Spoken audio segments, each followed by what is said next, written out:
Just so everybody knows, Councillor Desmarais, Councillor Kalaleff, and Councillor Danch are all online this evening. And then we have the rest of us here. At this time, can I call on the Deputy Clerk for our national anthem? Please rise if you can.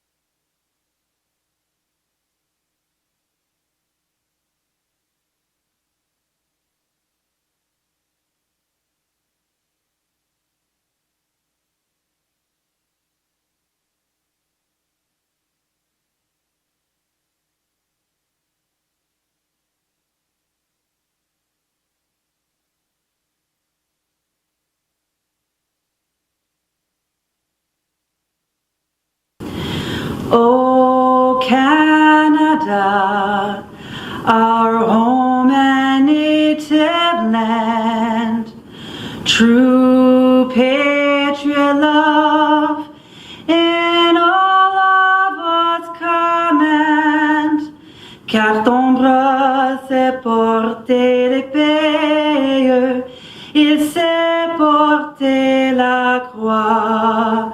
Ton histoire est une épopée des plus brillants exploits. God keep our land glorious and free. O Canada, we stand on guard for thee. O Canada, we stand on guard for thee.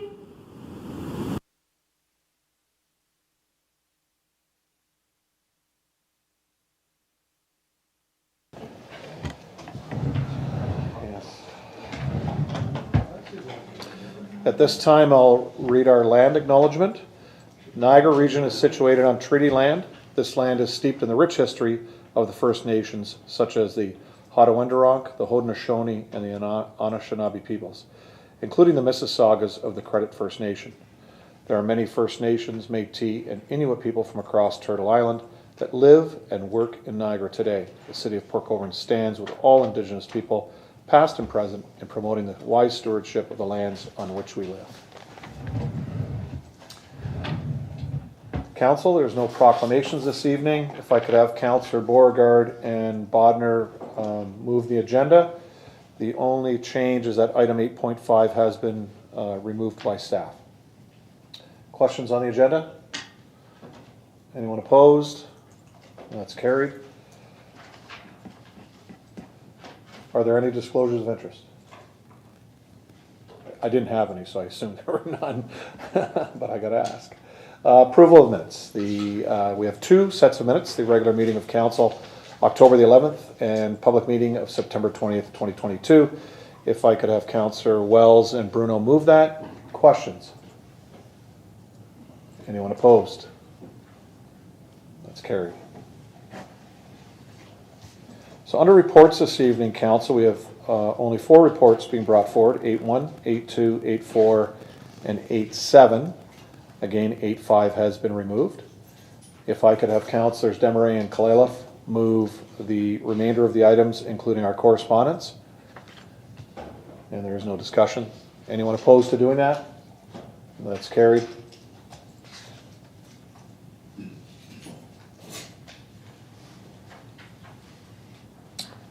No presentations and no delegations. On to the Mayor's report.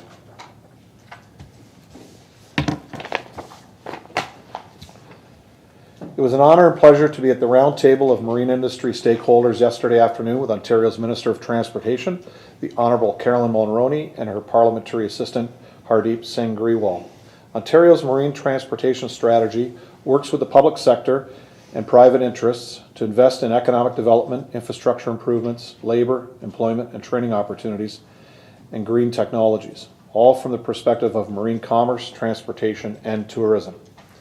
We had a productive afternoon and my counterparts from the cities along the canal, including Mayor Senzik, representatives from St. Catharines, Mayor Uglini from Thorold, and Mayor Campion from Welland. A year ago, the province didn't even have a marine strategy or related finding. Because of work done by marine industry leaders and planners and special projects teams and mayors of our Niagara Canal cities and other marine cities around the Great Lakes, we are now partners at the table to developing this important work. It just goes to show you ideas and relationships matter. We make a difference by working together. Mr. Cotton joined me yesterday with regards to this. We were able to give a presentation on behalf of the City of Port Colborne, and quite frankly, with Mayor Senzik and I leading this at the regional level, all municipalities put in along the canal a submission to the MTO with regards to the marine strategy, as well as our economic development officer at the region, George Spezza, took a regional view of this and put that in. But again, it was a great conversation around the table from all aspects, both the St. Lawrence Seaway and companies like Heddle Marine, who just secured a contract to refurbish a Coast Guard cutter right here in Niagara, and Canada Steamship Lines, Algoma, who is centered right here in Niagara in the city of St. Catharines with their head offices, as well as many companies that supply the Great Lakes and the marine industry, as well as the shipping companies. So it was great work done around the table. It was about 2 hours worth of conversation, and we'll be following up with the minister and actually the PA Assistant Grewal will be heading this for the minister, so we'll be in constant contact with him with regards to what comes out of that conversation, as well as others that they're having around the province, and to make sure that Ontario is there with its own marine strategy. Very similar to what Quebec already has in place since 2015, and British Columbia has had for a number of years. And I represented City Council Saturday at the grand opening and business expansion at Rick's Auto Sales and his new Napa Auto Pro store across the road on the newly paved Main Street East. And I have another one coming up this weekend, a grand opening, actually in this case a reopening. Whenever I'm asked to deliver greetings and congratulations to new businesses and new business owners, it's always on behalf of council, staff, and all the people of Port Colborne. Running a business is a lot of hard work, self-sacrifice, and financial risk. We all need to be mindful of the importance of small business in our city and across our country. This afternoon I met with Federal Minister Tassi at the Lucky Tie restaurant on Main Street, just down the block from the Niagara Sold by Kate Lumsden real estate team. Minister Tassi is responsible for Canada's Federal Economic Development Agency. She was in Port Colborne to meet with Lucky Tie owner Pravat Lasambum and talk about the 10,000 Business Improvement Grant. Pravat is one of 7 recipients. In fact, we're up to our 10 limit. We have submitted more, which the government will be looking at their applications, so we hope that all 10 in the end will be granted the $10,000 improvement grant. And after almost 3 years of business struggle during the pandemic, we are working with federal and provincial counterparts to get our economy back on track. My Main Street funding provides eligible small businesses with a $10,000 non-repayable contribution that can be used to start or grow a business. The program is funded by FedDev Ontario and is a collaboration between the Economic Developers Council of Ontario and the Canadian Urban Institute. City staff and our Economic Development and Tourism Services run the My Main Street program through our Main Street ambassador, Olga Lofen. And quite frankly, it was great work done by Olga on all of the applications that have been approved so far and those that have gone in. And in fact, the minister was asking Pravat today, basically how it went about, and he and his wife really thanked Olga on the help that she gave, and in fact, going out to business, emailing businesses, phoning businesses across Port Colborne, both in the Humberston district and the downtown district, to get businesses to apply for this. So based on comments from both the minister and our MP Badaway, we're kind of ahead of the curve in a lot of municipalities that haven't gone out directly to our business community like the city of Port Colborne has, and we really have to thank Olga for this. As I said, 7 businesses in Port Colborne have received the My Main Street funding. That's $70,000 of investment in our business community. We're thrilled with this injection of funds and proud of our local business owners. We also have enjoyed benefits from the Digital Main Street funding program, in which eligible small business get $2,500 for digital marketing, website redesign, software and hardware upgrades, and training courses. The Digital Main Street is a partnership between the Government of Canada and the Province of Ontario. Tiana Thomas of our Port Colborne Economic Development staff has helped 16 local business owners secure a $2,500 grant, which is an injection of $40,000 to our local economy. And we thank Tiana and Olga for helping Port Colborne small business work with our federal and provincial partners. Port Colborne Elementary School children answered the participation call for Christmas art. We asked all children in Port Colborne up to grade 8 to design art for the Mayor's 2022 Christmas card. We received more than 200 pages of Christmas creativity. In my years as Mayor, only one term, but still, that's 4, most I've ever seen. We had that backroom table covered twice in all the artwork, and we had to choose. Ron knows it's not the easiest task in the world to choose from all of those students from all of the schools across the city. So more than 200 children from 6 schools took to paper with markers, paint, crayons, colored pencils, and designed the most creative array of art I have ever seen, quite frankly. And you can imagine how difficult it was to choose. We thank all of them and their teachers and education workers for contributing to the participation project. And I'm so grateful and proud of all of you. The creators of the top designs, and I chose 9 this year, will be notified this week, and their work will be on the assortment of Christmas cards I write this year. The children will be invited to join us on our float at the Santa Claus Parade on December the 3rd. So we actually changed it up.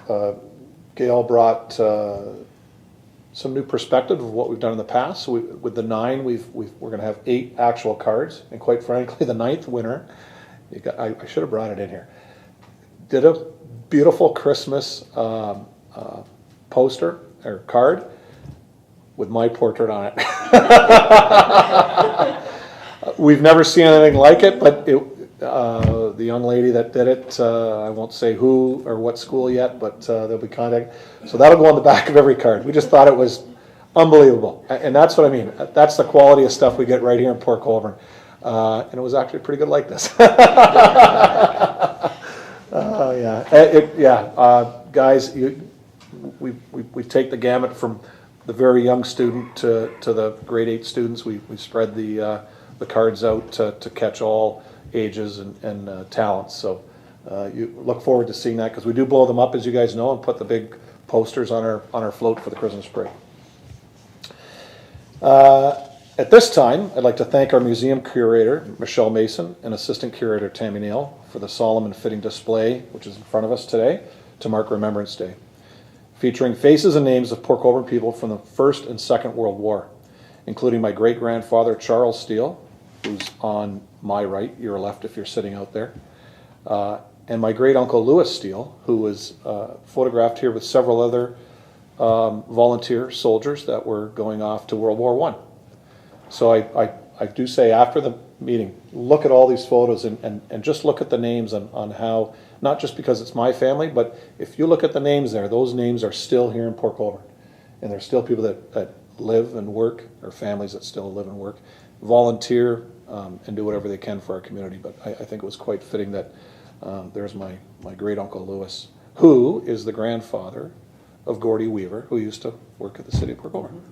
So Gordie's mom was my cousin through my great uncle. So yeah, it's quite the tie-in.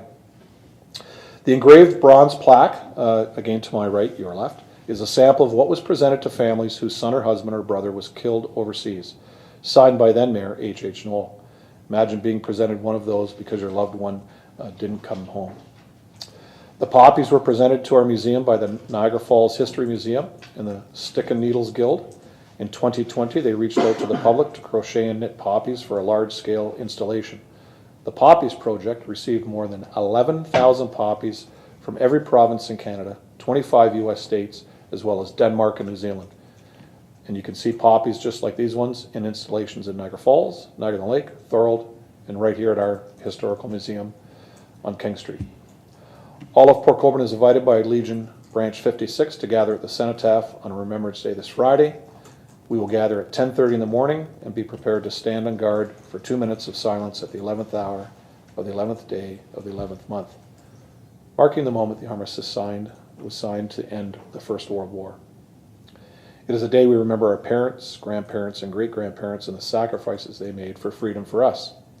If this incredible weather doesn't hold out until Friday, which we really hope it does, if it does get really nasty out there, folks, the Legion will be hosting at the second floor of the Legion.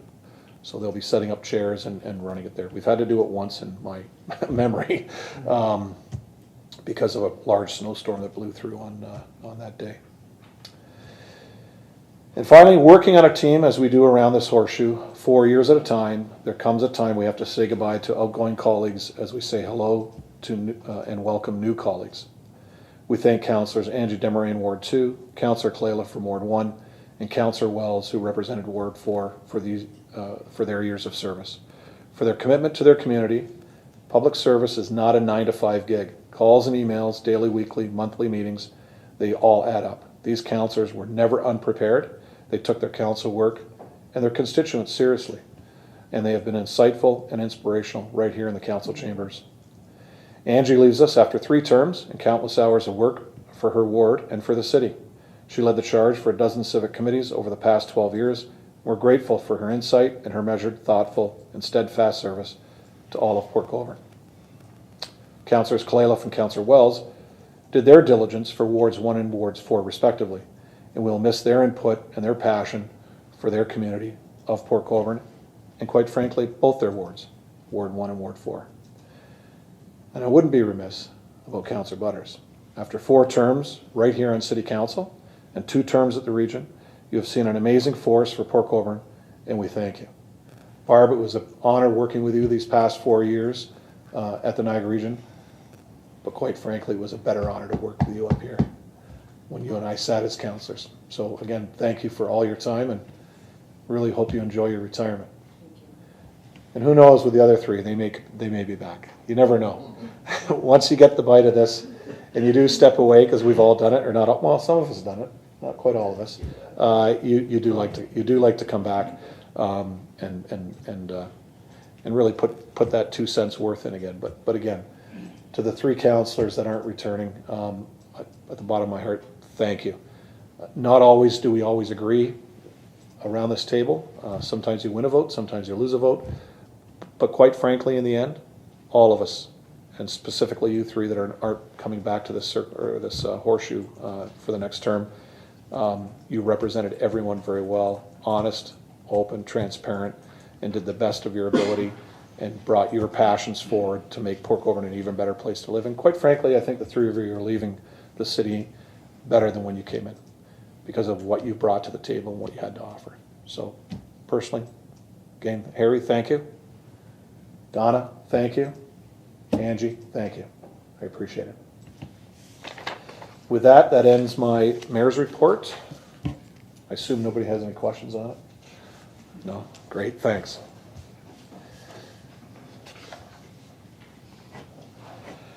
Regional Councillor Butters. You say that with such enthusiasm. It's really good to be here with all of you tonight.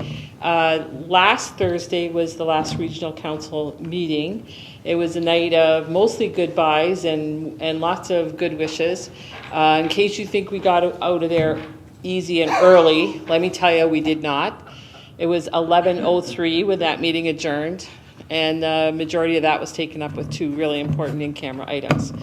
So we worked very hard that night, even though some of us thought it could have been maybe done sooner. Anyway, news this week, the Niagara Regional Official Plan was approved by the province. So that's very good news, I would say. And I want to just take a minute and thank the people of Port Colborne who gave me a great privilege for a long, long time.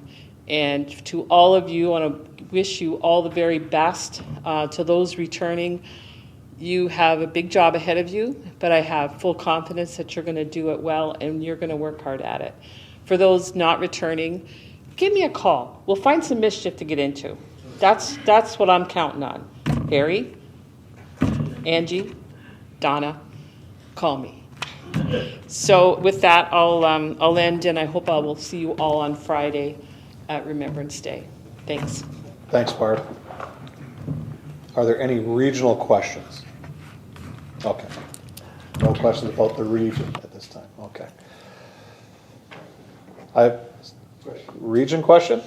Do you want to bring it under your remarks? Yeah. Okay, perfect. Are there any staff remarks in house tonight? Mr. Shapowski. Through you, Your Worship. We wanted to let the public know that we're currently planning to install a third speed cushion within H.H. Knoll Park to promote pedestrian safety on our trail system. This new speed cushion is going to be located between the playground and the new food vendor location. We're anticipating that the work will take approximately 3 to 4 days, and which will require a road closure, and it will take place within the next 3 to 4 weeks. During this time, their services will still all be online. The only difference will be at the Elm Street entrance will be blocked off, but access through Field End into the marina will still be maintained. Okay, great, thank you. Anything else in house here, guys? I'll come to you last. Yeah. Any staff online have any updates? Okay, not seeing any. Mr. CAO. Sure, through your worship to council, I guess I should echo your remarks about the changeover in council. This is our first council meeting since the election 2 weeks ago. And I want to commend the clerk's department and all the good work that they did. There's 5 main employees who I've had a chance to personally thank and go to their office, as well as recognize through our internal mechanisms. But so I won't say their names here, that's already been taken care of, but they did an amazing job, as did the many volunteers from city staff and from the community who helped at the election. We had a couple of curveballs, an interesting campaign period that attracted sometimes international attention, and we had an interesting tiebreaker as part of our election. So it was by no means normal, and I thank everyone who participated in that. We can, on behalf of staff, the directors here, and everyone who works at the city, we want to congratulate the successful candidates. We very much look forward to working with the councillors who are returning, our 3 new councillors and our new regional councillor who was acclaimed. And of course, it is a sad time because we do have some council members who we've done some great work with over the last 4 years or more. Councillor Wells, Councillor Desmarais, and Councillor Kalaleff, as well as Regional Councillor Butters, who did so much good work, as you said, Mr. Mayor, on City Council before, and was on the hiring committee when I got hired and asked me the most unique interview question I've ever been asked in my life. So that was fun. And I guess I must have done okay, because here we sit. So thank you for all of your years of service. Like I said, I do think we did very good things during this term and prior. And I know from talking to each of those council members that we have not heard the last of them, and we'll be talking over the course of the next 4 years. So I know that they're not going to be at the council table, but they will still be very involved in the community. So on behalf of all the staff here, directors, and those who aren't at the meeting, thank you to those council members, and congratulations to the new council. Thanks, Scott. At this time, I'm going to go to councillors' remarks. I'll do it a little bit differently tonight, so bear with me. Councillor Bodnar, I'll go to you first. Thank you very much, Mr. Mayor. Announcement about Remembrance Day service. We will be hosting one at Cedar Bay Centennial Park, 10:30, and it's kind of a community one, and we look forward to seeing a bunch of people out there. We've been a little different for the past 2 years, but Harry and I will both be there, and probably about 40 or 50 of our closest friends will be there. Yeah. And also, if I may, Mr. Mayor, just to thank Donna and Angie and Harry for the contributions they made. Donna, my seat partner here, your insights were always welcomed, and your work experience was very valuable to this council. Angie, you're going to see a recommendation report coming tonight that your hands are all over, and you should be very proud of your work you've done on affordable housing and a multitude of other things that you've done over the years. Too many to mention here. Harry, thank you very much for being my partner in Ward 4. You made life much easier for me as we went along, and you certainly enlightened us with all kinds of things that you knew about zoning and everything else. That you kept staff straight and level on a lot of things and made them explain a bunch of things that maybe wouldn't have been asked. You certainly were up on that. And while you were hampered a little bit on the quarry issues, you still had great knowledge of it, and I expect to use that knowledge in the years ahead. And you've offered certainly a phone call and whatever we need, so thank you very much for that. Regional Councillor Butters, we worked together for a lot of years on Ward 4, and we already had a discussion on that the last time you left us to go to the region, which was a good move for us. That was great. And thank you for everything we've done. And, good cop, bad cop thing worked for a long time. I'll let you guys figure that out, who was who. And Mr. Mayor, I'd just like to announce also that Sherkston Community Center is holding an open house to thank Barb for her years of service as she retires from municipal politics. And this will happen on November 26th from 1 to 3. And this is kind of appropriate for our audience. In lieu of gifts, please consider bringing a donation for Port Care's food bank to the event. And I think that was initiated by Barb. So thank you very much. And I think that's it for right now. Thanks. Thanks, Councillor Bonner. And with regards to the event, Madam Clerk, could you just remind us all through an email so we can put it in our calendars? I think you wrote down the date that Councillor Bonner talked about. Okay, good. Thank you. Councillor Danch. Thanks so much. I'm going to just echo what Ron has said. I'm not really a long-winded speaker, you've probably got to know, but going to miss you guys. It's been fun, but have to move along, and I'm sure you guys will be watching us. Just a couple things there tonight myself. Just a shout out to the chief, helped me out with the bylaw situation there. Got a less than appealing house cleaned up. I'd like to thank him for that. Once again, that wigwag we got down at the park where you come out from behind the condominium, the bolts busted on that thing, and that whole thing swings around. And I know we've had it bolted before, but the bolts busted, and if someone could look into that, a safety issue for sure.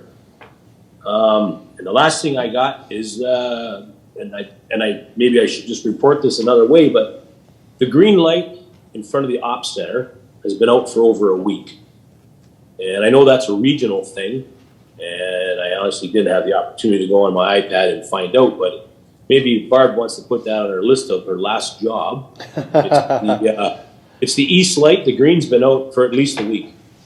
And it's right in front of the ops center on the east side of the intersection there. If you could look after that for me. And gonna miss you guys.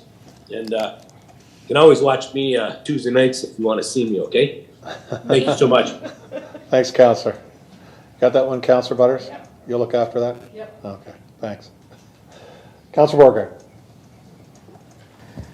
Thank you. All I want to say is really thank you to Angie, Donna, and Harry for all you've done, and definitely it's been a pleasure working with you, and all the best in your future endeavors. I know that we'll be hearing from you.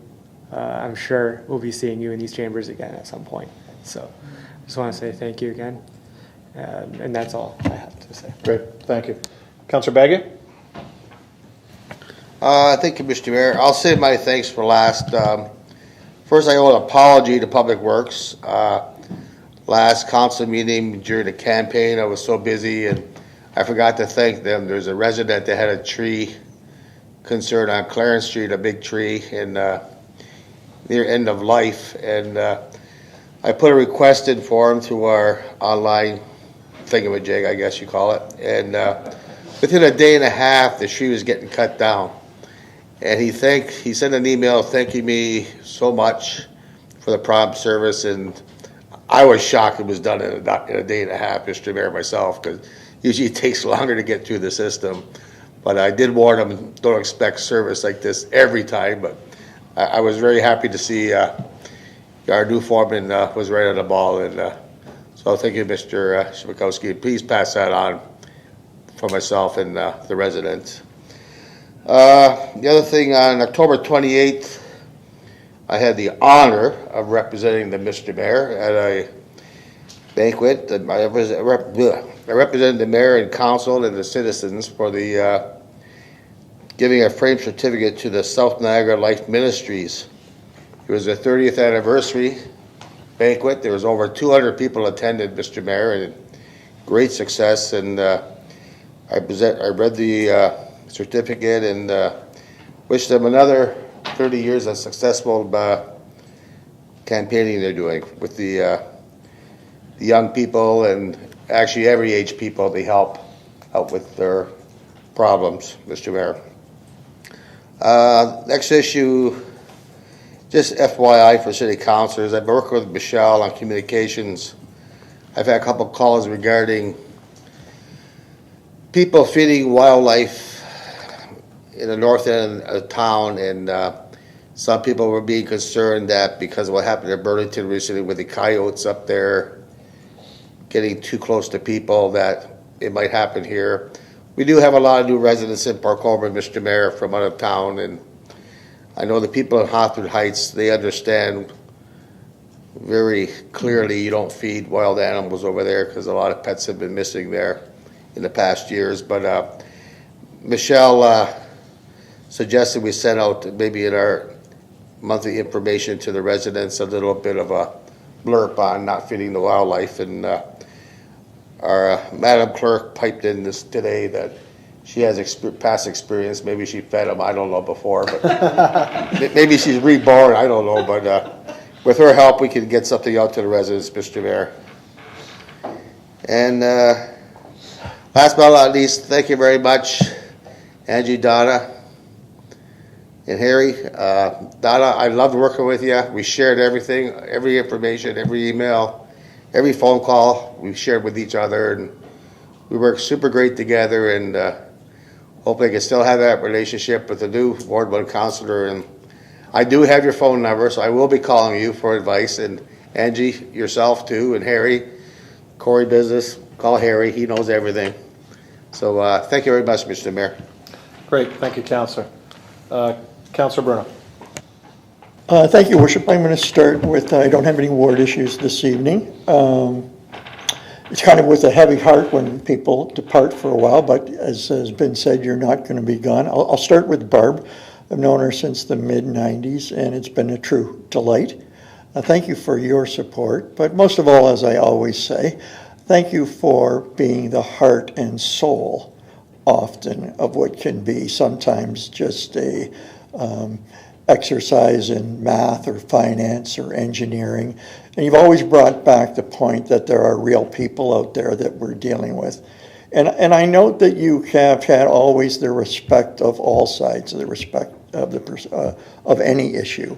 And yeah, I think you're a model that all councillors could look at. And missed you when you left for the region, but like everything else, you did a fantastic job. So thank you very much for all your years. Harry, I enjoyed working with you and learning from you. So thanks for challenging us intellectually. And I just want you to know that you made a big difference in 4 years for doing what you do. So thank you very much. To Angie, where are you up there? Okay. I'd have to say that you are probably one of the most selfless, I should say, beg your pardon, selfless, make sure you get that at the max, selfless individuals I have met in public service. You brought a refreshing new perspective to council, and with grace, I would have to say, you taught me more about issues I came to realize I didn't know a lot about. So thank you very much. And we agreed more than I ever would have thought we did. I wish you well, and I hope you stay involved. To Donna, if I started on this, I think I just probably have to just use adjectives to denote your service and your friendship. So I'll start with class, genuine, dedicated, selfless, welcoming, enjoyable. As a colleague, it was a pleasure. As a new friend, thank you very much. And have I missed anybody? No, got them all. Thank you, Mr. Mayor. Just read the headline now. Counselor stabs outgoing counselor, calls her selfish. Nick, don't write that. Counselor Wells. Thank you, Your Worship. I have some business to take care of before I say goodbye. The first thing, through you to Scott, CEO, some of the business that I was conducting involved Shirks and Shores. We were planning to have a meeting the beginning of November, and seeing it's ongoing and we don't know exactly whether we're going to have a meeting or not. I was wondering if you could just update myself and those that are listening from the Shirkston area. Sure. Through your worship to Councillor Wells, I think this is an ongoing issue from almost the start of the year, springtime of this year, where Shirkston has implemented some restrictions around the use of the park by hamlet residents. So these are people who live near Shirkston Shores in private homes outside of the park who have deeded access to use the park alongside Shirkston's customers, I guess. When those restrictions came into place, those members of the community came to council looking for some support and maybe some representation to help make sure that access was restored and maintained. To that end, we started having some meetings with council with the community. So there's a few people from the homeowner group who are sort of informally appointed as leaders, as delegates to act on behalf of the entire group. I have met with a large group of people in the past at an owner's site. Councillor Butters was at that meeting, but in order to make it a little bit less unwieldy, we came down to 3 or 4 delegates. Councillor Butters has been also attending those meetings, and Councillor Wells, Councillor Bodner, who I'm sure would, has excused himself due to a pecuniary interest, which is appropriate to do. The first meeting was held probably around Labor Day, just at the end of the summer season, and we talked about traffic going into the park and how it affects outside residences and businesses when they can't get to their properties because of the traffic due to Shirkston.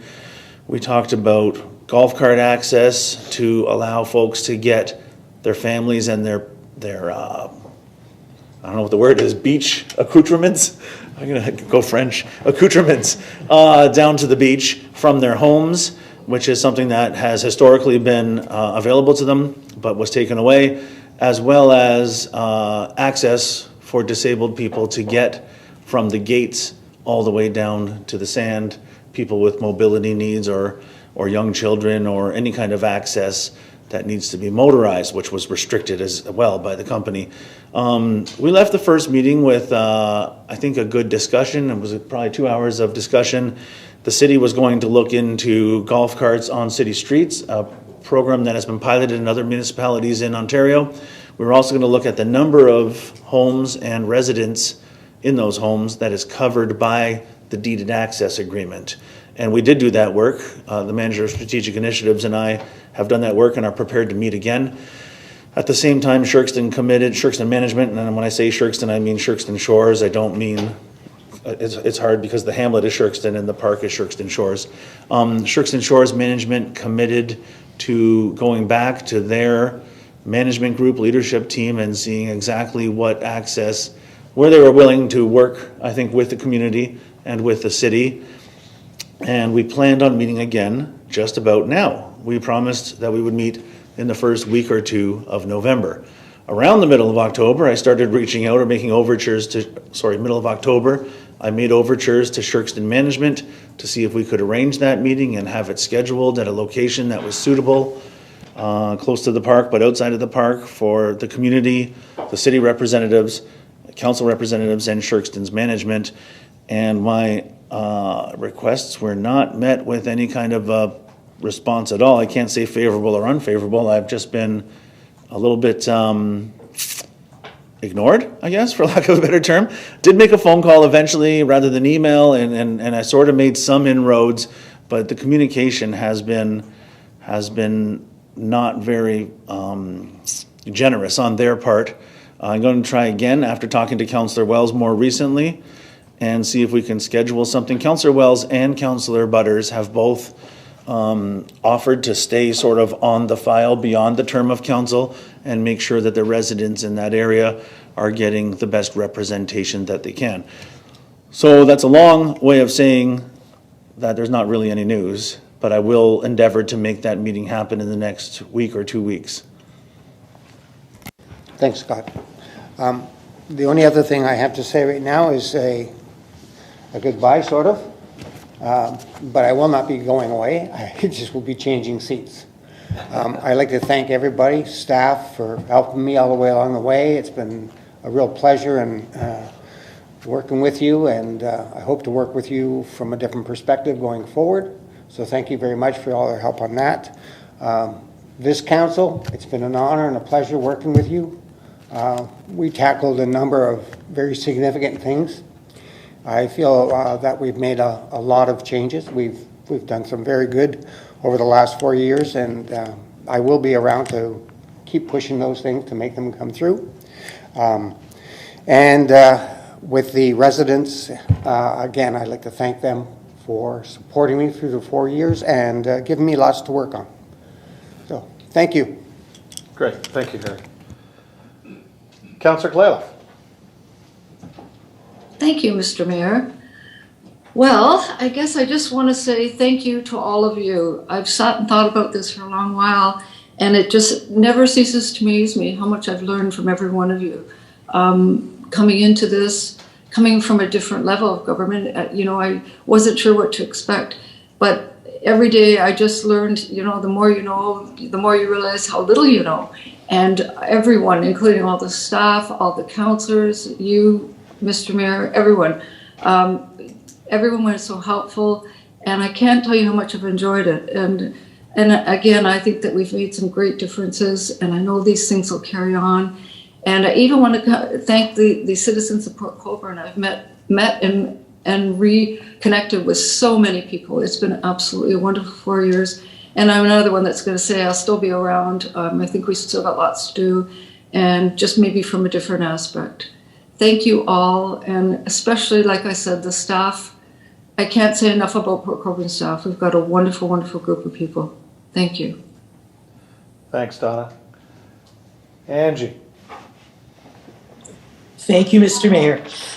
Well, it's certainly, these are not easy times by any means. But I have to say, I worked for 10 years before I was elected on various city council, the city committees, and working on city business. And then was elected for 12 years sitting in office. So 22 years working on city issues. It doesn't end. It really doesn't. Just because you didn't win an election, it doesn't stop. So I will still be there. I hope, Harry, you and I have a seat in the gallery. We should have our names put on it, because I think we will be back there quite often. But, in any case, obviously from the other side. But Donna, I would have to agree with what you said. Where staff is concerned, that has been my biggest privilege. Probably the biggest joy I've had is to work with the staff that I've seen over the years. They've always been the most class act that there ever has been. Great people, really helpful, and let's face it, if anybody really knows what's going on in the city of Port Colborne, city staff make it happen. So the relationships you build with those are essential. It makes all the difference. They make it easy. They really make it easy, which is wonderful. Just a great thing. But the counselors over the years, my various colleagues, starting from being I remember the night I took office for the first time in 2010, coming home being so proud that I was finally part of that power of three. B. Kenny, Barb Butters, and now me. I was so excited. And B and Barb and I, we made use of that for quite a few times. We really did. And now this is, I would be the last of those leaving the city as a city councillor. So I think we all did really great work over those times. And I know that if it were not for the cooperation of the rest of the council, we wouldn't get away with half of what we did.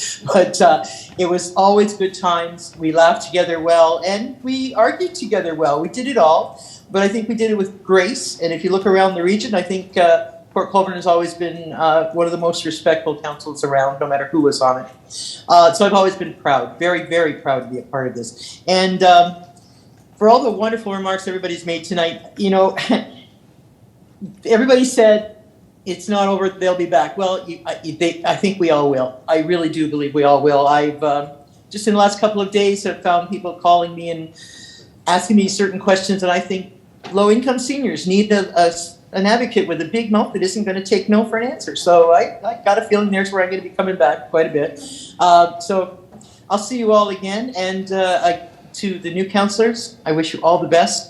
I know you can handle this. I know it'll be good. My name and number is there. Call me anytime. If there's anything I can do to help, I'm always willing. I've got an application signed up for a few committees. I hope to get on those so I can continue that. But I thank you for this opportunity. And I can't tell you just what a great part of my life it's been. So thank you. Angie, thank you. And again, to all three, thank you. And we know, Angie and Harry, we will see you a lot. We know with Donna, though, she has some property out east, so I'm sure hopefully she gets to enjoy that. And I'm sure we'll see her, but probably not as much because she does have that property that we know that she enjoys with her family so much. But we know the two of you guys will be here on different issues and maybe the same issues, but specifically on committees. So we hope that both of you sign up for some committees and can continue to basically put that 2 cents, as I said, worth in earlier. I said that earlier about you guys. That's so important to this community. Okay, having said that, we are off to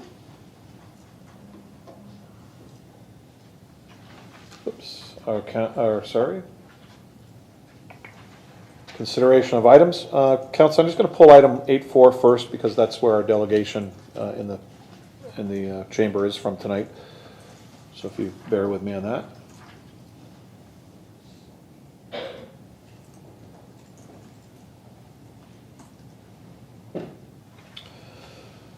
So this is recommendation report for proposed OPA and ZVA at 9 Chestnut Street, file D09-01-22 and D14-04-21. And the recommendation is that the Development and Legislative Services Department Planning Division Report 2022-236 be received, and that the official plan amendment attached as Appendix A of Development and Legislative Services Report 2022-236 be approved. That the zoning bylaw amendment attached as Appendix B of Development and Legislative Services Report 2022-236 be approved, rezoning the subject land from Public and Park P to R4-71. If I could have Councillors Wells and Beggy move that. I'm going to go to I'm going to go to staff first. I think they have a presentation. Staff? Is there a presentation, or do you want questions from Council? From David. From David? Yep. Okay. Mr. Schultz? Good evening, Council. I don't believe we have any presentation tonight. I know there was a delegation from Port Cares, I believe. Yep. Okay. Christine Clark-Lafleur, come on forward. Yep. Just the podium here.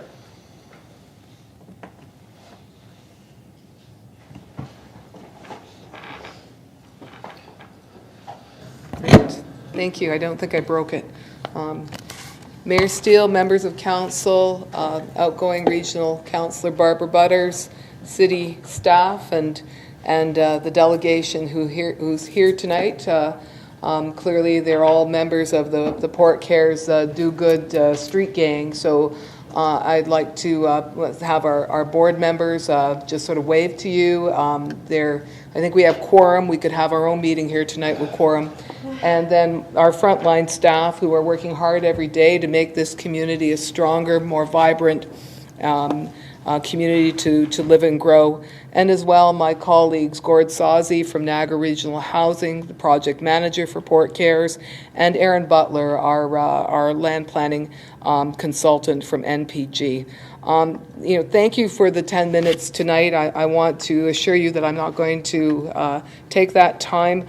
But I want to start off by again expressing our support for the staff report that you're weighing on tonight. Port Cares is fully supportive of that staff report, and we look forward to your deliberations on it. So let me cut to the chase and say to you, I'm not here to tell council how desperate the need for affordable housing is. You already know that.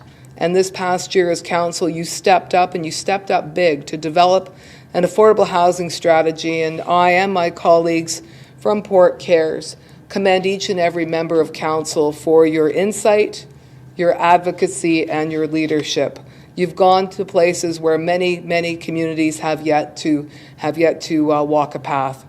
You know as well as I do how critical it is for the economic and social well-being of this municipality to wrestle with the depth of the housing problem and to come up with impactful and transformative ways to increase housing stock and housing availability for all. Out of all the municipalities in Niagara, we know that Port Colborne is in fact in the greatest need of affordable housing. We have the highest levels of core housing need.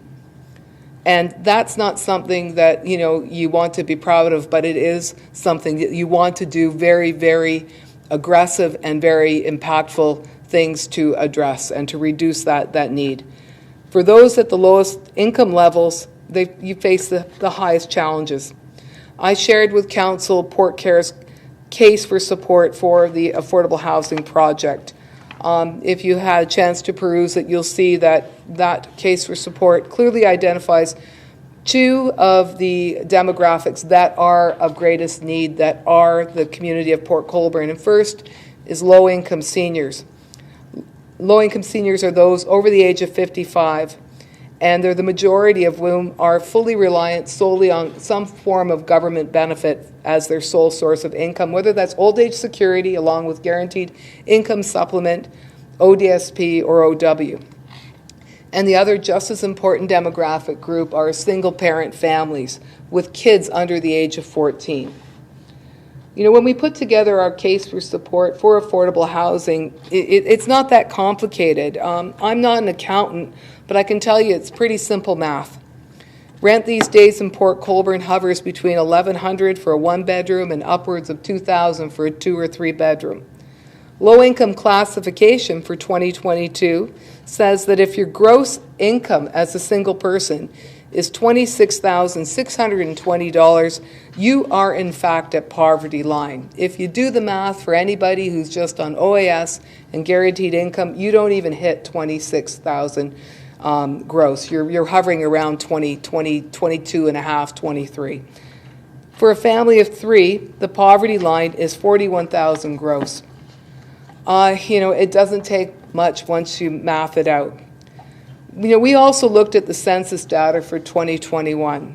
And if you add it up, there are 4,880 residents in this city, 55 years of age and older, with annual gross incomes of $26,000 and below. Now, we all know that, that's income. Many of these people have been fortunate. They've put away money for a rainy day. They've got assets. They can get through. But out of that 4,880 people, let's say there's 10% of them who didn't have that opportunity. Marriages broke up, somebody got cancer, they don't have it. At 10%, that's close to 500 people. 500 people who may not have a pension, 500 people who may not have had that opportunity. If they can't make ends meet. You know, and when it comes to single parents at the poverty line, there's more than 300. There's more than 300 in this community right now that are trying to give their kids a chance. So clearly the need's staggering. But you know, the whole discussion on affordable housing isn't just about, you know, the dollars and cents. It's about having a safe and healthy environment to live, thrive, and to grow older with a healthy outlook. Every day my team members, and I'm so proud of all of them, every day they go above and beyond to help people who need a hand up. It's not about a handout. And now more than ever before, you know, families are seniors are really struggling to make ends meet. Every day we've got more local residents coming in to see us, right? You know, sometimes they're begging, you know, what can you do to help me? Well, you know, if there isn't anywhere to live, you know, it's tough when you have to send them out of the area, or say maybe the Capri Hotel can put you up for a few weeks. Let us see what we can do. And we're very grateful to have those transitional places. But it's tough. It was hard through the pandemic. But nobody ever thought it was going to get as hard as what it currently is right now. You know, the availability of decent, affordable rental stock in this city has been lean for years, and it's only getting leaner. And the crazy economy, skyrocketing inflation, is making some of the most difficult circumstances even harder. Let me tell you, at our Port Cares Reach Out Center, and thank you for those donations. We're most gratefully appreciate that recognition. But in April of this year, and we count everything again. We count people, we count pounds, we count cans, we just count. And in April of this year, we had 1,762 income-verified residents of Port Colborne using the food bank. Let's fast forward 6 months and a week to today. We're up to 2,499 people who come to the food bank. At this rate, you know, and more, you know, and there are more and more kids all the time. We're hovering at 30% are children. The number of children in those numbers is growing. Right now, at this rate, it's 1 in 8 people in Port Colborne come to the food bank because they need to come to the food bank. At the rate we're seeing since April, we're going to see 1 in 7 by April, May, and we hope that's not the case. But that's the reality. So, you know, I mean, it's not just about food. I mean, the housing situation is driving the choices that young families are making. Do I pay my rent and not get evicted, or do I buy food? Right? What are we going to do at Christmas for these young families? And it's not just the young families. I mean, the pandemic allowed us the opportunity to reach out to low-income seniors because they couldn't go out for groceries during that first 6 months, 8 months, 10 months a year. I can't remember. It's all a blur now. So thankfully, we were able, working with the fire department and CAA Niagara, to get food out to these people, and we continue to support them. But, you know, the good news is more and more low-income seniors are getting beyond the stigma, and they're coming for support, and we're glad for that because they're making tough choices, right? You know, do I pay my rent? Do I skip a few meals, or do I shortcut my medication because I can't make it on $1,700 a month when I'm paying $1,200 for my place to live? These are really tough choices for anyone to have to make. And again, you know, it's not just about the math. I'm talking a lot about affordability, but this is also about safety and opportunity. The journey for me for affordable housing for this community started really 6 years ago, and 5 weeks from tonight marks the 6th anniversary of one of the most tragic days in this city's history, when Tammy Bird-Zuvik, her 2-year-old son Joshua, 15-year-old Samantha, and 84-year-old grandmother Eva died in the tragic fire that fully engulfed the rental home on Nickel Street. Some of us in this room tonight were there. We were there that night. We were there the next day, and we were there for the few weeks that followed. We can't change what happened on December 14th, 2016 when this family perished, but we can certainly do much more going forward to ensure that lower income residents have greater opportunity to secure safe rental housing,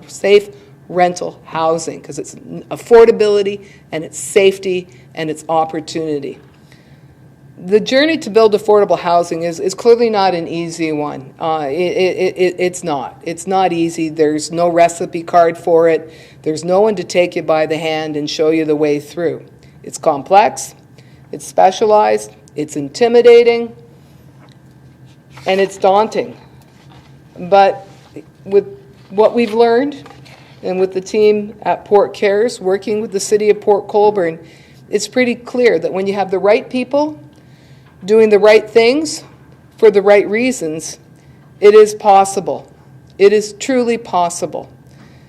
So with that, I want to thank the City of Port Colborne, the Council, for believing in possibility, for stepping up and making lives better, and for changing the trajectory of poverty and opportunity, for the next generation of families that live in this city. So again, thank you for the opportunity to speak to this item, and again, may I repeat that Port Cares is fully supportive of staff recommendation, and we welcome the opportunity to answer any of your questions. Thank you. Thanks, Christine. Any questions to the delegate? Sina, great, thank you. Thank you. We also have one written delegation from Melissa Bigford, which is part of your package, Council. I only have one registered speaker from Council. Others can put up their hand once Councillor Wells is finished. So, Councillor Wells, I'll let you go first. Thank you, Your Worship. There is no question that the demand for housing and affordable housing exists in our community and many other communities throughout the province. The reason I pulled this item, or wanted this item pulled, was just a matter of concern that I have with the location and the future for that location. It is my understanding that the city, and I'll go through you, Your Worship, maybe to Mr. Long for confirmation of this, is that the city does have other optional R4 residential property which could be developed almost immediately, that could forego having to change the official plan and the rezoning and shoehorn in a 40-unit complex, land that has more available space that could be expanded upon in the future to increase it from a 40-unit to maybe 120-unit facility, one that is more conducive and located in a better location for people that are challenged with transportation modes. And specifically, I'm speaking to, and Gary, you can correct me if I'm wrong, the parcel of property we have between Barrack Street and Omer Street on Elm Street. I believe that's zoned R4. It's the property right across the street from Oscom's, it's right across the street from the machine shops area. Am I not correct, Gary, if that is zoned R4 and it is owned by the city? Mr. Long?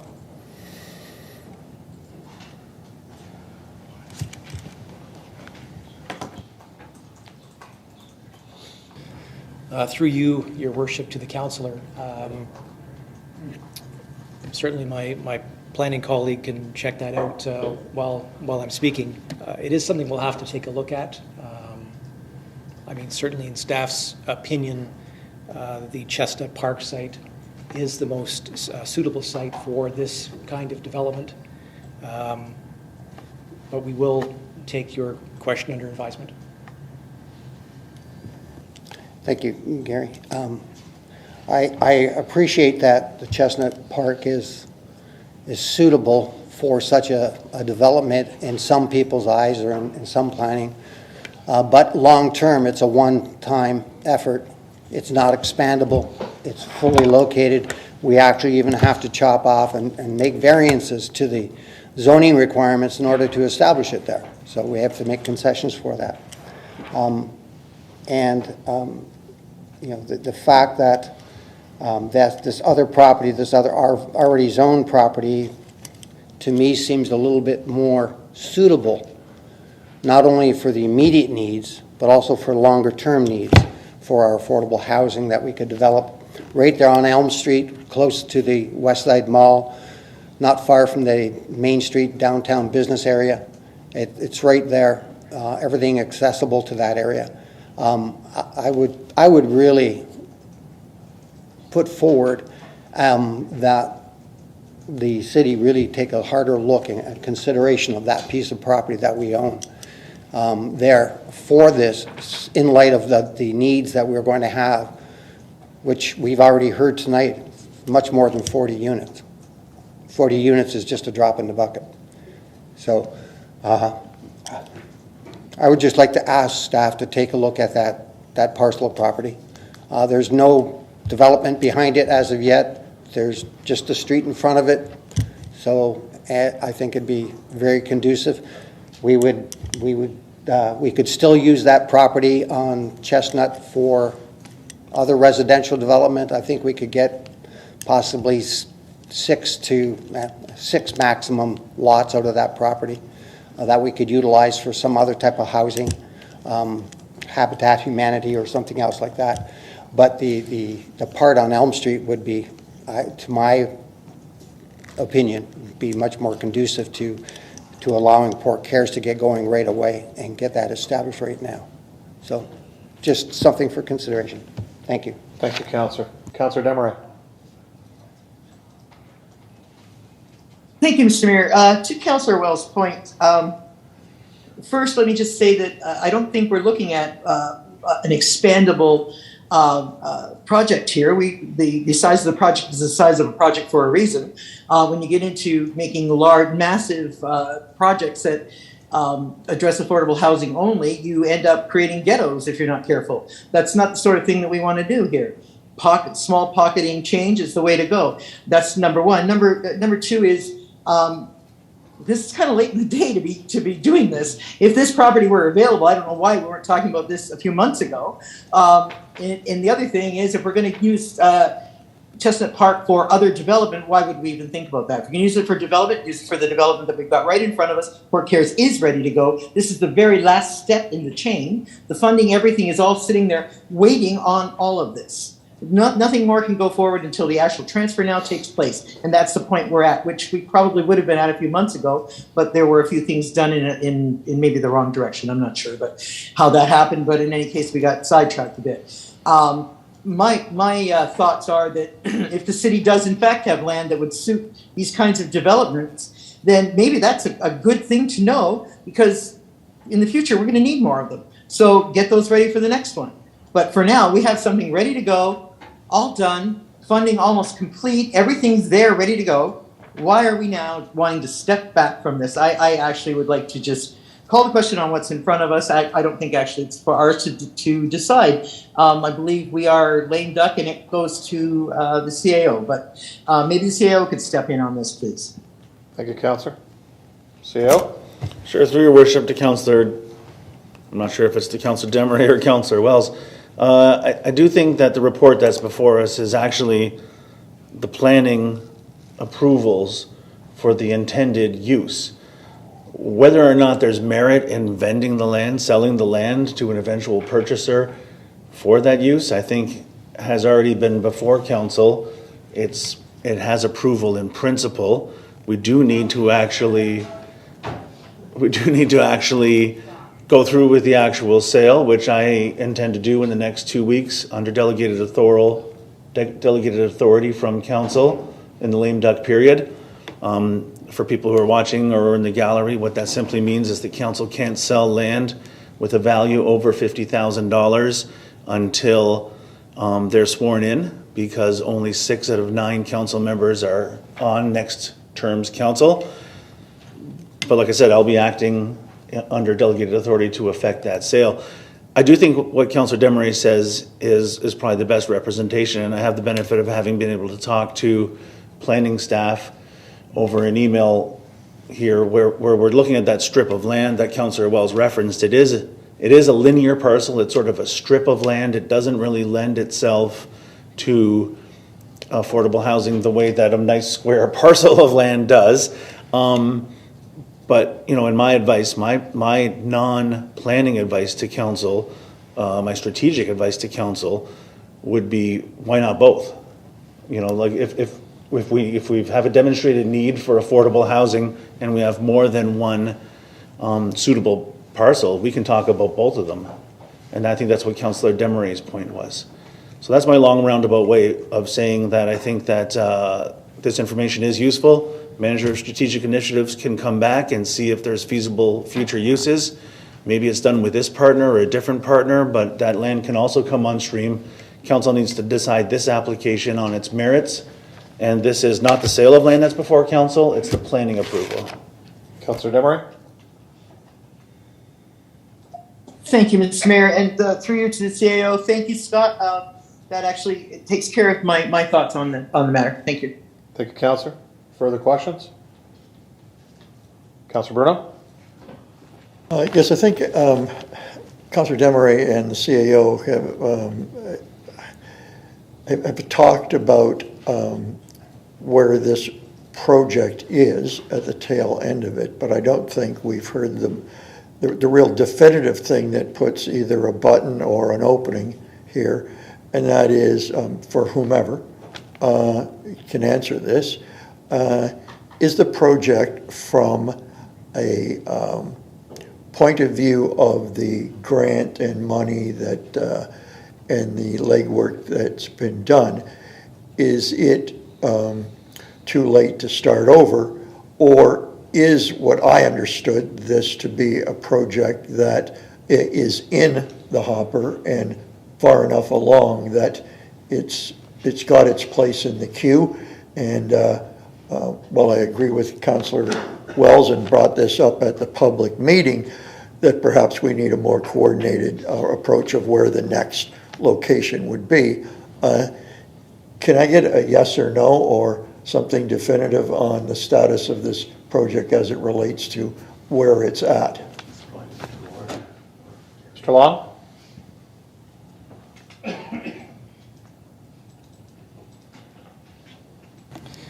Through you, Your Worship, to the councillor. I know in speaking with Port Care's project consultant on a regular basis and with Christine Lafleur, as well as their planning consultant, that this project, their project, is well along the development approvals process. Building design is complete, site plan is complete, concept plan is ready to go.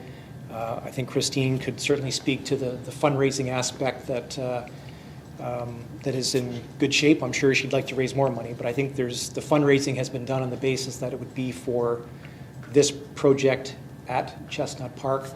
And I also know that there is a sense of urgency to complete the property transfer between the city and Port Cares to allow them to, take advantage or capitalize on some funding opportunities and a window of funding that may close at the end of this calendar year. And of course, that's based on this project taking place at the Chestnut Park location. Councillor? Thank you. I'm good with that. Thank you. Thank you. Further questions? Councillor Beauregard? Through Your Worship, I'm not sure if this would be more to the applicant, actually. In regards to, this is the first time I've got to actually see the renderings, the architectural renderings that are presented in our agenda package. And I noticed that there's a rooftop terrace on the building, and I'm just wondering what the intent, why there would be a rooftop terrace on this structure when that could be used as a potential unit. So I'm just curious, or if you can respond to that, or if there's.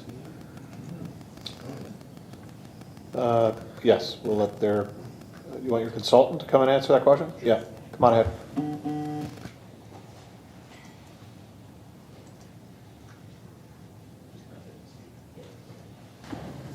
I'm Gord Sazi with the Region's Housing Services Department. I'm the project manager with Port Cares.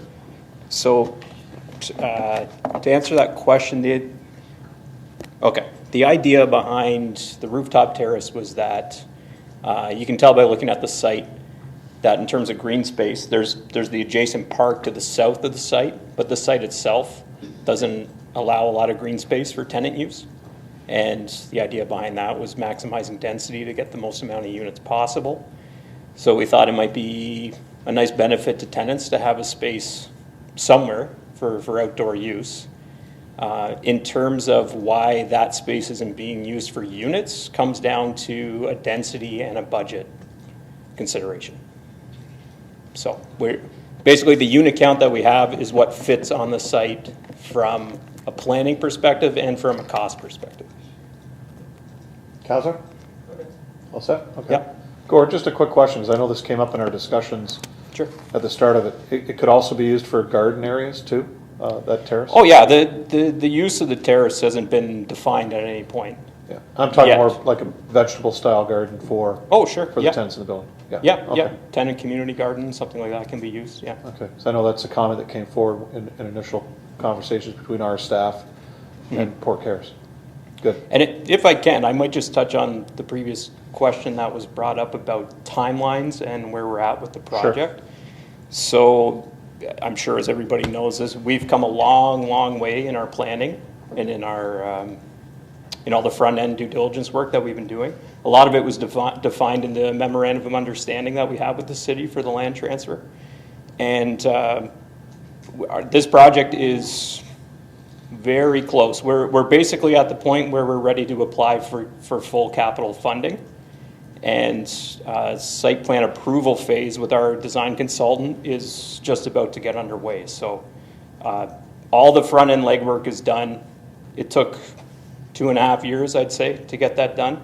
And quite a bit of money. Luckily, we had grant money come through CMHC seed funding to help us with that. And we've had some other money come through another local foundation to help us finish it off. But yeah, in terms of looking at a new site, we're not there. We're ready to move forward with this. Great, thank you. Okay, thanks. Further questions, council? Seeing none, all in favor, please raise your hand. Opposed? And that's carried. Thanks, guys. Thanks for coming up. Thank you, council. Item 8.1.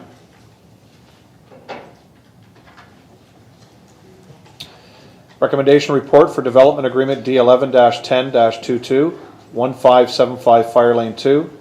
Recommendations that Development and Legislative Services Department Planning Division Report 2022-239 be received. The execution of a development agreement with Ricky and Erica Froze be approved, and that the bylaw authorizing entering into development agreement for 1575 Fire Lane 2 with Ricky and Erica Froze, attached as Appendix A of Developer and Legislative Services Report 2022-239, be approved. If I could have Councillors Bagu and Bruno move that. Councillor Bagu. Thank you, Mr. Mayor. I'm good with it. Thanks. Okay. Councillor Bruno. Thank you, Worship. Through you to Mr. Room. I'm generally supportive of this. I've seen it over the years, and it seems like the process has been narrowed down to a strong set of principles, deposit, and so while I'm generally not a fan of delegated authority, in this case I am a fan of it.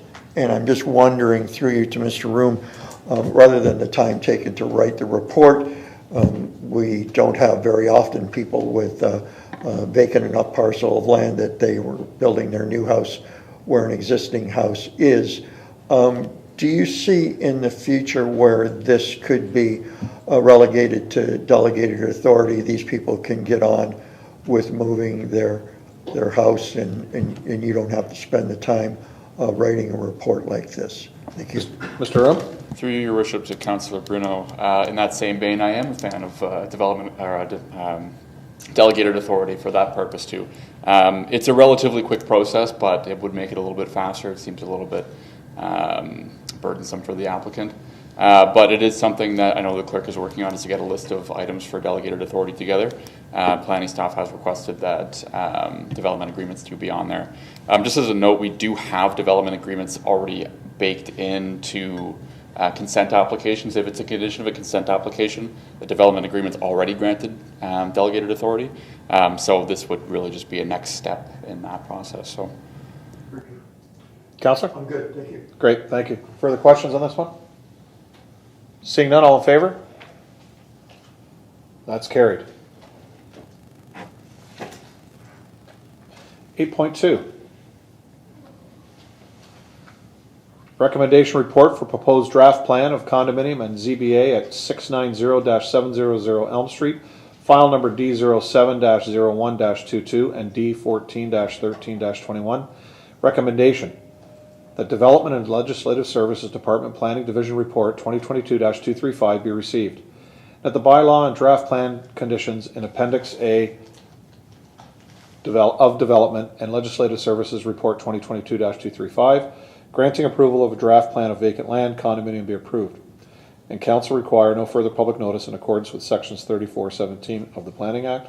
That the zoning bylaw amendment attaches Appendix B of Development and Legislative Services Report 2022-235, rezoning the subject lands from R4-CH and R2 to R4-70 be approved. The mayor and clerk be authorized to sign the final plans of vacant land condominium and associated agreements as applicable following the clearance of all conditions outlined in the draft approval as approved in Appendix A. If I could have Councillors Wells and Councillor Bruno move this. Councillor Wells. Thank you, Your Worship. First of all, I would like to say that I am in agreement with the intended development of this site. It's long overdue.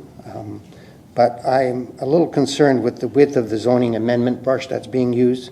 Specifically, I do not agree with the relaxing of the home-based business provisions of the zoning bylaw for these townhouses fronting on Elm Street, as the amended bylaw does not guarantee that any of those will not be built as a live work unit, and that the staff lacks the ability to predict the future and what the market will dictate at that time. And that is not built into the zoning amendments or the conditions. I believe that these conditions for the home-based business should not be amended until such time when there is a market demand that demonstrates that it be amended to justify the business at hand. Thank you. Thank you, Councillor. Further questions? Councillor Bruno. Yes. I've been asked this by one of the residents in the neighborhood, only because we have another stacked townhouse development. So because this is a draft plan, notwithstanding its private laneways, streets, and development, through you to the planner, does this draft plan for the public have an expiry date? I know sometimes in the first instance, the draft plan has a certain time frame before needing to be reviewed, if not built. So I'm just wondering if publicly I could hear what the approval period is for this. Mr. Schultz? Thank you, Councilor Bruno. Through you, Mr. Mayor, to the councillor. Yes, there is a expiry date for the draft plan approval. Typically, when a new draft plan is approved, we grant a 3-year time frame for the conditions to be cleared, in which within that time frame or before that expires, the applicant could come back to council to request an extension if required. But hopefully that isn't the case and the conditions can be cleared and this can move forward. Councillor? Thank you. Great, thank you. Further questions? Councillor Danch? Thank you so much.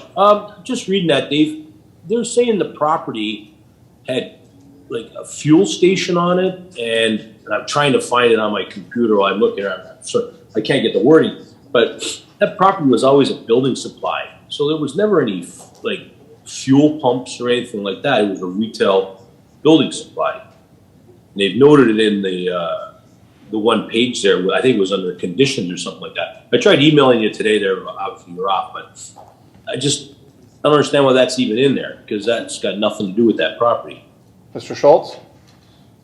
Through you, Mr. Mayor, to Councillor Danch. I'm not too sure exactly. That must have come up in the environmental site assessments that have been completed for the application to file a record of site condition. I believe if there is anything that was there in the past, that would have been flagged by the qualified person on that file to determine what measures are required to remediate the land if needed. But to my knowledge, I'm with you on that. I don't recall anything other than the Humberstone builders there in the past. Mr. Schultz, but could it include a self-serve fueling depot for their own trucks that may have been there at one time, probably in the back lot? You see that in a number of businesses. I don't know if they ever had that. I don't remember seeing it as a kid, but could that may be what they've picked up? Yeah, to you, Mr. Mayor, that is possible. I do recall that they did have the trucks parked there for some time as well. So potentially that could be that what they flagged there, but I'm not too sure. So I know with those reports, they have filed their record of site condition, which does allow them to lift the holding provision from the property and move forward with any remediation that's required. So if there is any contaminants on the property, those will have to be taken care of before this can move forward. Okay, Councillor Danch? Okay, all set. Any further questions? All those in favor, please raise your hand. Opposed? That's carried.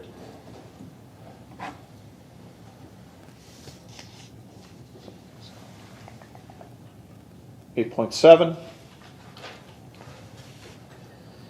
The revised sale of land policy recommendation. The Chief Administrative Office, Economic Development and Tourism Division Report 2022-224 be received for information. The Council approved the revised sale of land policy and bylaw, and the Council authorized the Mayor and Acting City Clerk to sign the bylaw. I'll have Councillors Bagu and Bruno move this. Councillor Bagu. Thank you very much, Mr. Mayor. Couple comments, not necessarily questions yet. I found the policy somewhat confusing when I read it 3 or 4 times through, and there's a couple of things I would like to see. One is when we do have property for sale, I know council has asked in the past for 2 estimates rather than just 1 estimate. And council has found that it helps get a true value of the property. I know if I'm selling my property, I'm going to get 2 estimates. I'm not just going to rely on 1 estimate, Mr. Mayor. And I would appreciate that somehow being in there, as it makes good practice for transparency also, Mr. Mayor. My other comment is our realtor contract. We have a contract with a realtor to represent the city in land sales. I'd like to see that policy in this policy. It's part of it. It's, again, for transparency. We sign a contract with a realtor. It should be, the rules should be in our policy of how we select the realtor.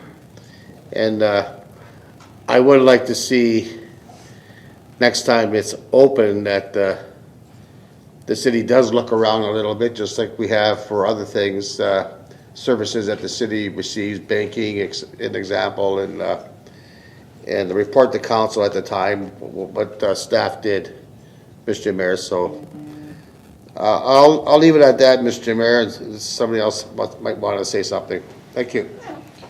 Thank you, Councillor. Councillor, if you do want to see changes, I do suggest that you make an amending motions. I'll let you think about that, and I'll go to the next speaker. Councillor Bruno. Thank you, Worship. I concur with Councillor Bagu. I had a conversation the other day with Mr. Long, one of the authors of this report. I want to speak to it, so I'm not going to use the D word or the R word or whichever it is. So there may be more comments around the horseshoe. My concern is from a report basis. As you've probably all read, there's a number of pages to this. And so we're doing a revision in the use of our legal expertise, but to go through all of this without the benefit of what the base plan is to being changed, I found it kind of onerous and complicated, and I hoped that what we could have at a later date would be a way to have the current policy with the new policy laid over it, so I could cross-reference that. I did find a couple portions in there a bit confusing when it speaks to the authority of valuation and sale. As you know, and everyone here knows, this came forward as an adjunct to, there was going to be a whole bunch of extra properties, those ones we call the 12 meters by 2 meters that are like 100 of them out there that still will need to be dealt with. Yet this goes beyond that, which I'm okay with, that speaks to our bigger property. I can't decipher from reading it whether properties like Knoll Street in Borden, or what we're talking about in the cement plant spur, would have actually come back for our input. And I think that input's been valuable on Borden and Knoll and on this. So without having a layover, look at that and asking questions surrounding a couple of phases in there, I'm not prepared to vote for this now, but I'm sure you have other speakers that may have other opinions on that. So that's it for now. Thank you. Great, thank you, Councillor. Further questions on this? Councillor Bodnar. Thank you, Mr. Mayor. Through you to staff, I guess, to pick up on Councillor Bruno's point.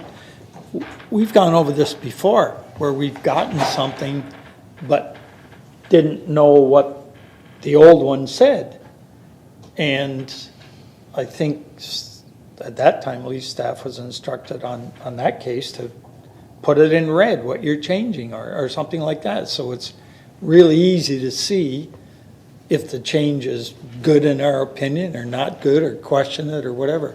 It is cumbersome to pick out this whole thing and do it. But I thought that was kind of a direction to staff, but maybe it was only a one-off on that. But at some point, I think it should be kind of a direction when you're changing something that could be, well, a lot of pages and a little bit cumbersome, that, you know, how about we get the old one and the new one underneath it that we're putting in. So just okay, I'm going to go to the CAO because you are talking about redlining, and it is a good concept.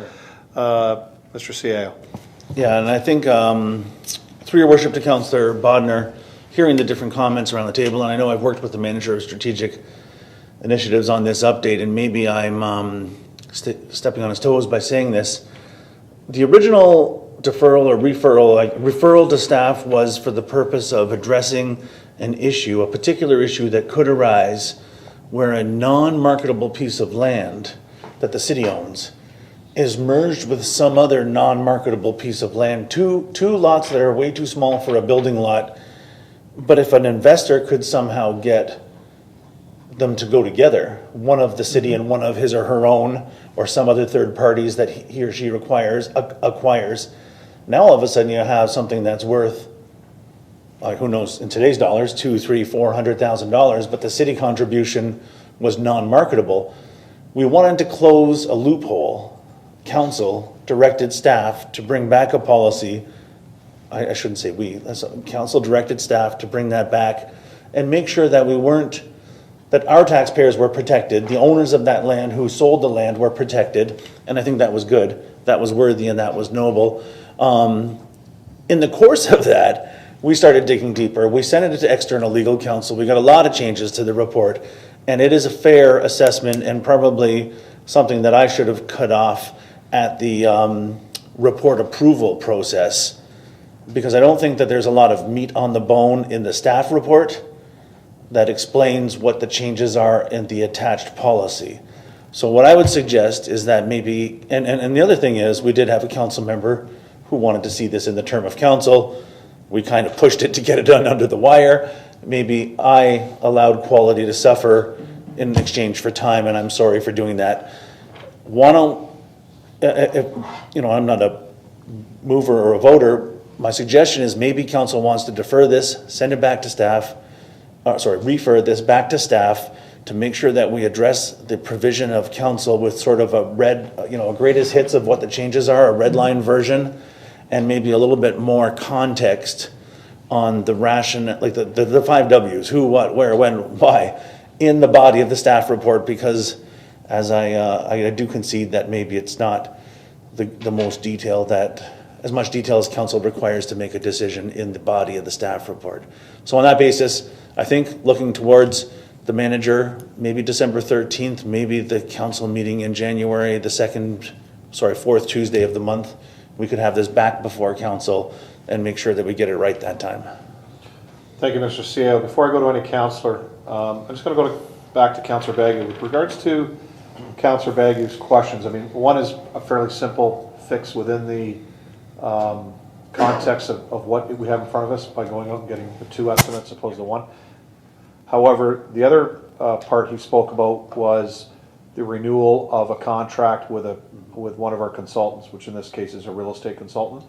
If maybe the CEO can answer that better. Sure.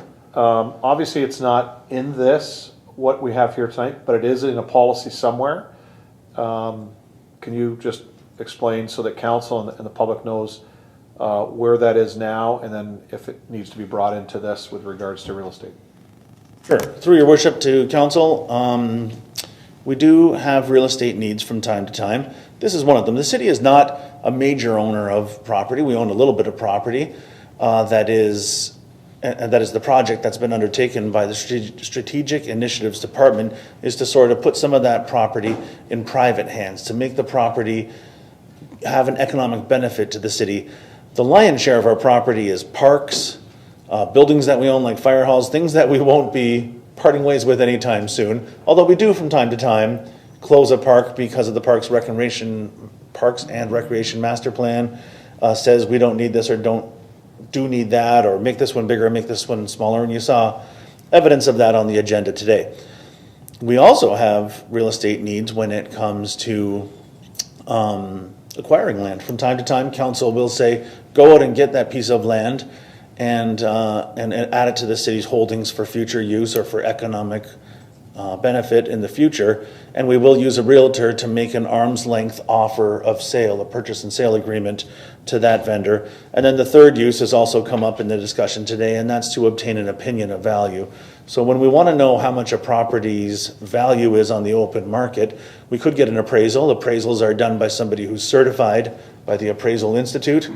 They're more expensive, but an opinion of value is a realtor who has knowledge in the local area, in the local market, telling us what an arm's length buyer would pay to an arm's length, would pay to an arm's length vendor. Yeah, I got it right. The vendor. The buyer is paying to the seller in an arm's length transaction, and that helps us determine the value of the land. We tender out this service the same as we would tender out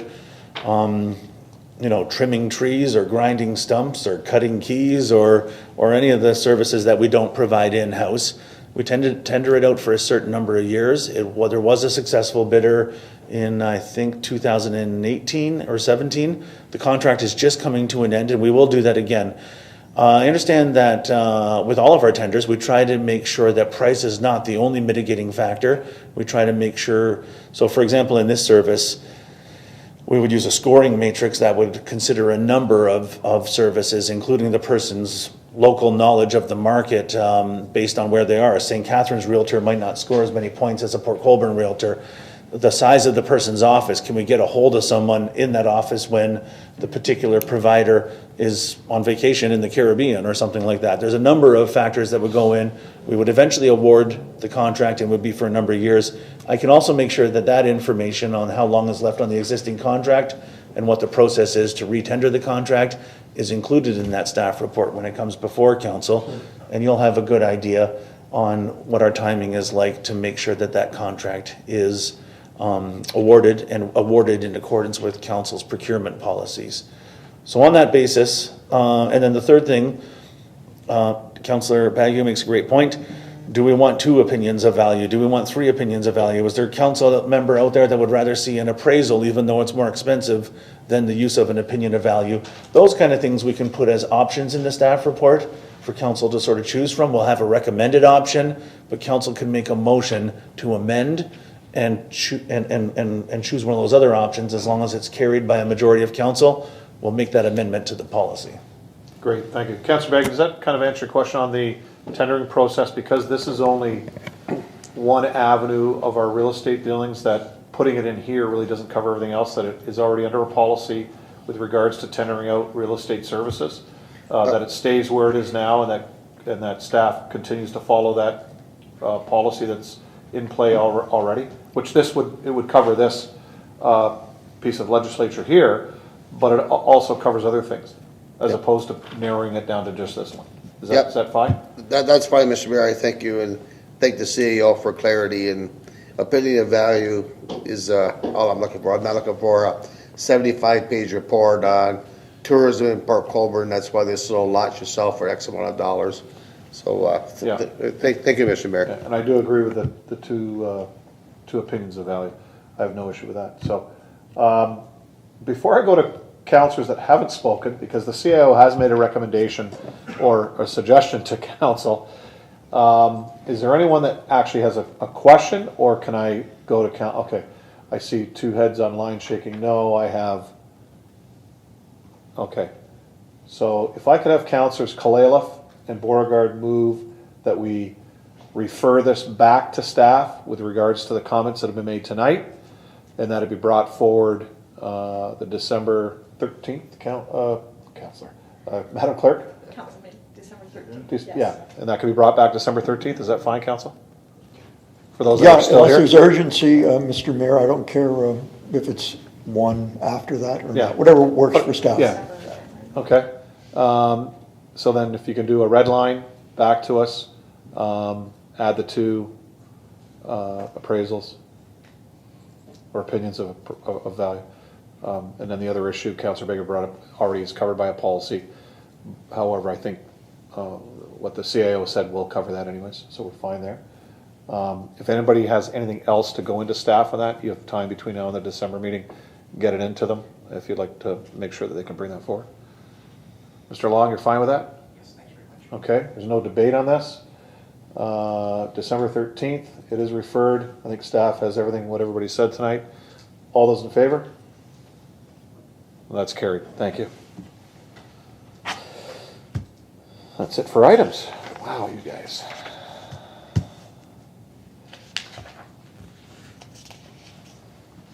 There are no motions this evening.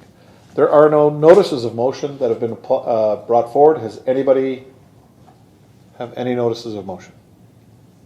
Okay. Minutes of boards and committees. Port Colborne Downtown BIA minutes, May 3rd, June 7th, July 4th, September 6th of 2022. Port Colborne Public Library Board meeting minutes of August 3rd, 2022. Port Colborne Marine Museum minutes of September 20th, 22. If I could have Councillors Wells and Kalaleff move those. Any questions on any of those minutes? All in favor? That's carried. Bylaws, bylaw 20.5 is removed. Madam Clerk, correct? Yes, sir. And all the rest are fine? Yes. Okay, we have bylaws 20.1, 20.2, 20.3, 20.4, and 20.6. If I could have Councillors Danch and Bagu move the bylaws. Any questions? All in favor, please raise your hand. That's carried.